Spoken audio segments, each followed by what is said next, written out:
kita memulai pembelajaran, mari kita berdoa terlebih dahulu. Berdoa, dipersilakan. Berdoa, selesai.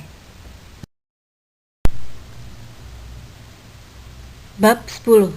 Optik geometris.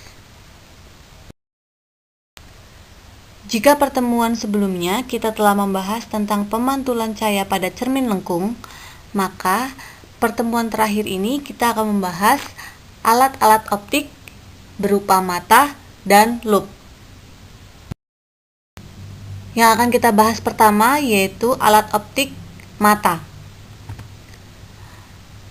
Adapun daya akomodasi untuk mata, daya akomodasi adalah kemampuan mengatur kelengkungan lensa mata.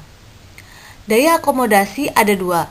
Yang pertama, tidak berakomodasi atau mata dalam kondisi rileks, dan yang kedua, berakomodasi maksimum. Tidak berakomodasi itu berarti mata dapat melihat benda jauh dan lensa mata cenderung pipih. Sedangkan berakomodasi maksimum adalah mata dapat melihat benda-benda pada jarak dekat.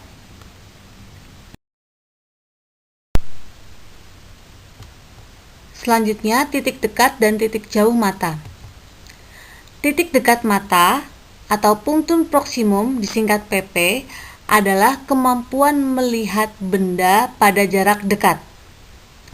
Titik dekat mata untuk mata normal atau SN itu sama dengan 25 cm. Titik jauh mata atau punctum remotum disingkat PR itu merupakan kemampuan mata untuk melihat benda pada jarak jauh. Untuk titik jauh mata itu sama dengan tak terhingga.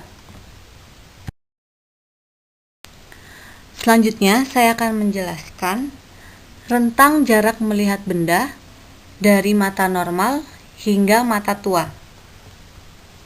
Di sini saya membuat titik batas, yaitu titik batas SN yang besarnya 25 cm dan titik batas tak terhingga.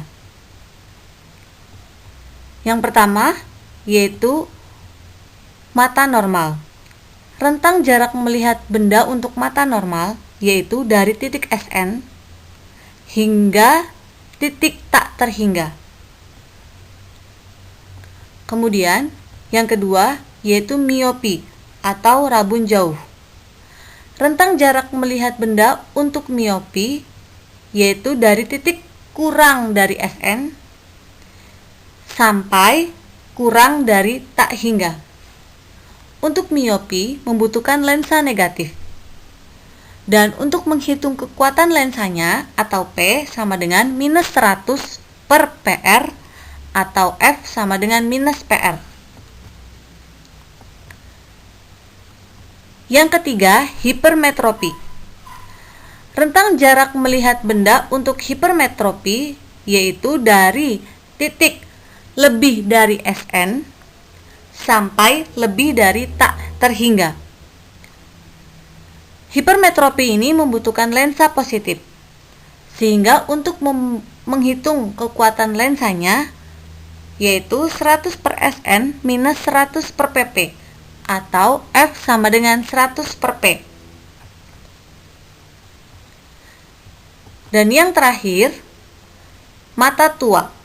Rentang jarak melihat benda untuk mata tua yaitu dari titik lebih dari SN sampai kurang dari tak terhingga.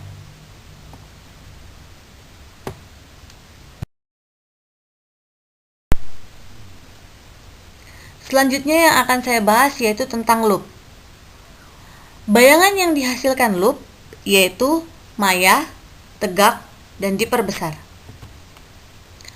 Macam-macam kondisi mata saat melihat menggunakan lup ada 3. Yang pertama, ada kondisi mata tidak berakomodasi atau rileks. Kemudian yang kedua, berakomodasi maksimum.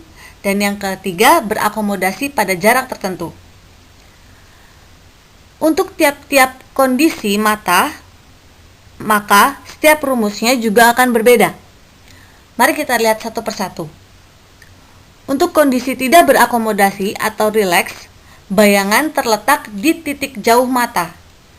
sehingga dapat kita tuliskan S aksen sama dengan minus tak hingga.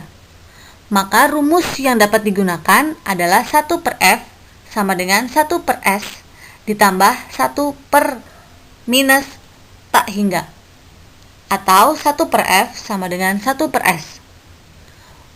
Untuk perbesarannya dapat kita cari M sama dengan Sn per F.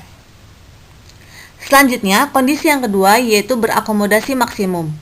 Maka, bayangan terletak di titik dekat mata, atau dapat kita tuliskan S aksennya atau jarak bayangan bendanya sama dengan minus Sn.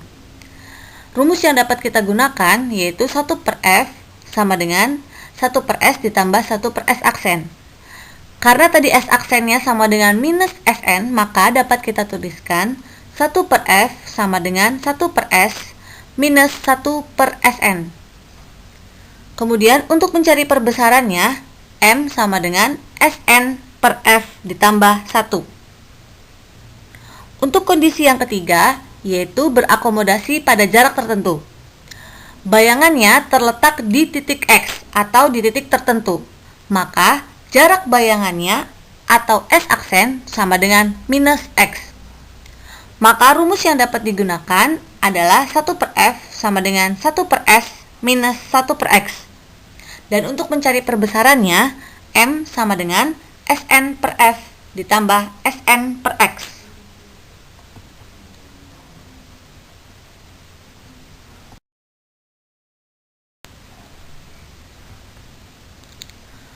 Untuk memahami materi yang telah kita pelajari hari ini, kerjakanlah latihan soal berikut ini. Kerjakan di buku tugas, kemudian difoto, lalu dikonvert ke PDF atau ke Word, dan diupload via Edmodo. Selamat mengerjakan, Tuhan memberkati. Semangat PAT-nya!